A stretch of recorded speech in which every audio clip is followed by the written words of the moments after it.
ప్రతి విషయమును దేవుని ఎదుట ఒప్పుకుంటే అప్పుడు మరలా దేవుని నీ ప్రార్థన ఆలకిస్తాడు, నీ ప్రార్థన చెవి యొగ్గుతాడు.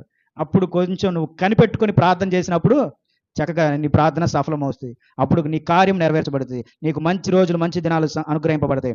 మీ చేతులు రక్తము చేతను, మీ వ్రేళ్ళు దోషము చేతను అపవిత్రపరచబడి ఉన్నవి.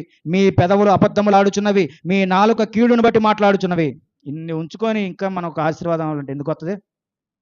ఇన్ని దోషములు పెట్టుకొని, పాపములు పెట్టుకొని, అబద్ధాలు పెట్టుకొని ఇలాంటి బతికితే వస్తాయా?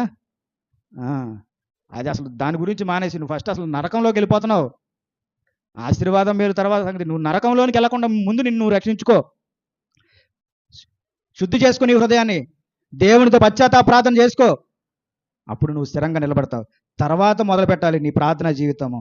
అప్పుడు నువ్వు కావాల్సింది నువ్వు అడుగుతావు. అప్పుడు ఆయన నీకు ఇస్తాడు. ముందైతే సరి చేసుకో.